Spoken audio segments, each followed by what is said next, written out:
Menurut B.F. Skinner, ada dua macam kondisi atau conditioning yang dapat diterapkan pada teori ini, yaitu responding conditioning dan juga operant conditioning. Dan di dalamnya ada dua prinsip umum yang terjadi di dalam operant conditioning. Pertama, setiap respon yang diikuti dengan stimulus yang memperkuat reward akan cenderung diulangi. Jadi misalnya ketika orang tua menginginkan suatu perilaku yang baik kepada anak, lalu orang tua memberikan stimulus atau reward dengan hal-hal yang positif, itu akan membuat seorang anak terpancing untuk melakukannya lagi dan lagi karena dia tahu pada akhirnya ada sesuatu yang dia dapatkan. Yang kedua, yaitu reinforcing stimulus atau stimulus yang bekerja memperkuat reward. Dan hal ini akan meningkatkan kecepatan terjadinya operan. Dengan kata lain, reward akan meningkatkan diulanginya suatu respons. Assalamualaikum warahmatullahi wabarakatuh. Selamat siang. Saya Muhammad Haidar dengan NIM 1701623047. Kali ini saya akan mempresentasikan tentang teori belajar behaviorisme dengan dosen pengampu Bapak Adi Irfansyah, SPD MPD. Oke, selanjutnya saya akan menjelaskan tentang pengertian dari teori behaviorisme. Apa itu teori behaviorisme? Teori behaviorisme berangkat dari aliran psikologi behaviorisme yang menyimpulkan perilaku manusia itu bisa dibentuk menjadi baik atau buruk oleh lingkungan. Menurut teori behaviorisme, apa saja yang diberikan guru atau stimulus, dan apa saja yang dihasilkan siswa atau respon, semuanya harus dapat diamati dan dapat diukur. Teori ini mengutamakan pengukuran, sebab pengukuran berguna untuk melihat terjadi atau tidaknya perubahan tingkah laku tersebut.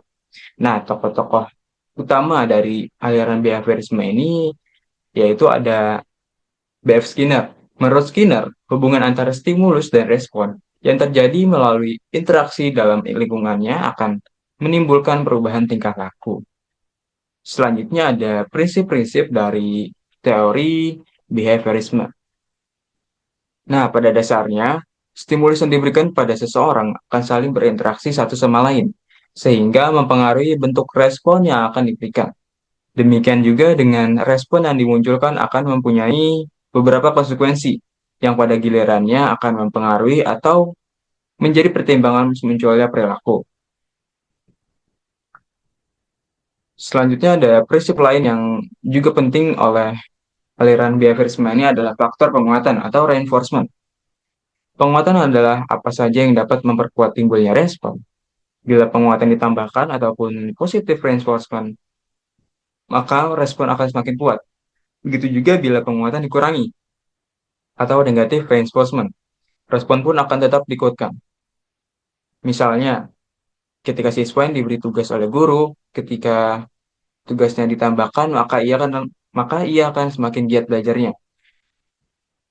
Penambahan tugas tersebut merupakan penguatan positif atau positive reinforcement dalam belajar.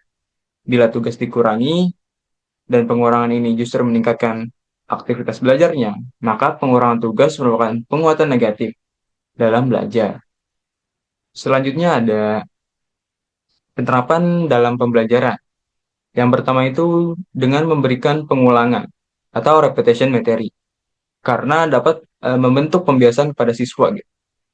Yang kedua, yaitu dengan memberikan stimulus yang menyenangkan terhadap tindakan baik siswa.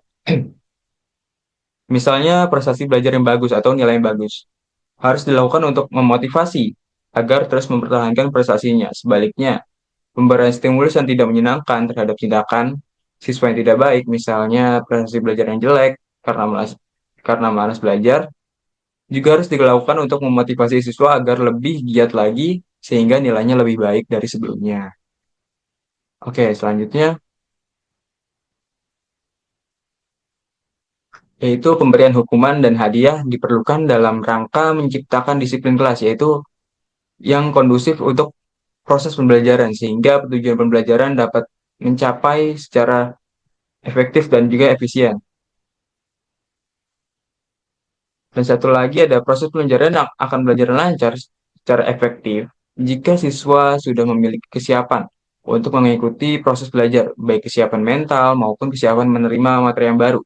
Oleh karena itulah pemberian apersepsi sebelum memulai proses pembelajaran jadi penting. Jadi apersepsi itu dibutuhkan untuk eh, proses pembelajaran secara efektif. Selanjutnya, kelebihan dari teori behaviorisme itu banyak dikritik karena sering kali tidak mampu menjelaskan situasi belajar yang kompleks.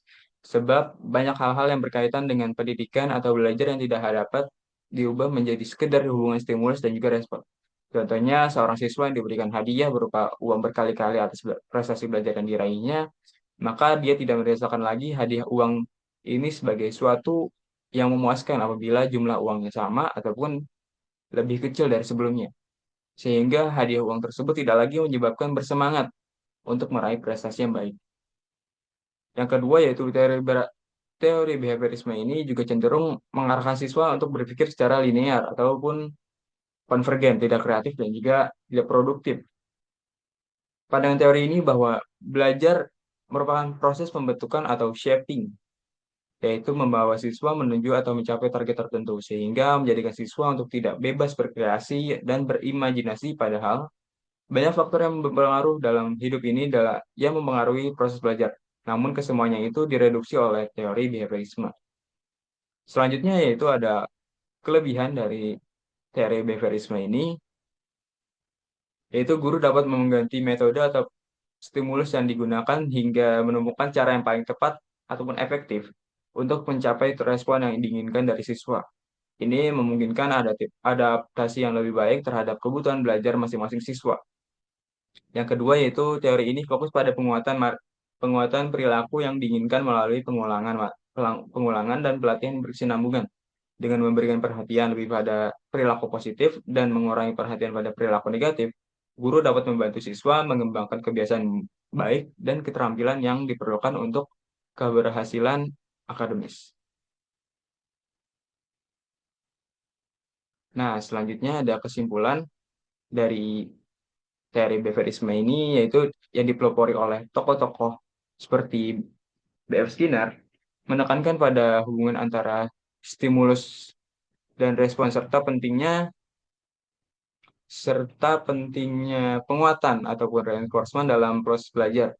Penerapan teori ini dalam pembelajaran meliputi yaitu pengulangan dan latihan seperti untuk membantu siswa memahami hubungan antara pertanyaan dan jawaban, serta memperkuat pembelajaran melalui pengulangan materi.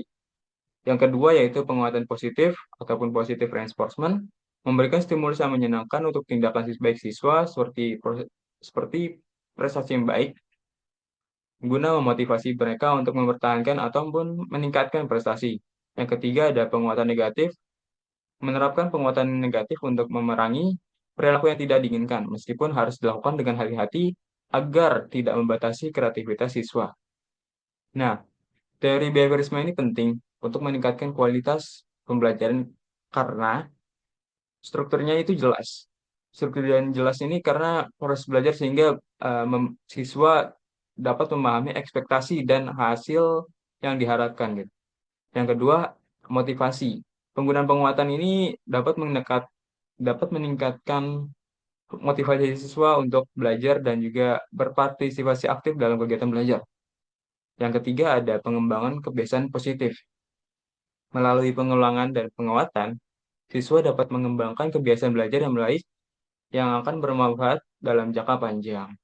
Dengan demikian, penerapan teori behaviorisme dapat menciptakan lingkungan belajar yang lebih baik, efektif, dan produktif, serta membantu siswa mencapai tujuan pembelajaran yang lebih baik.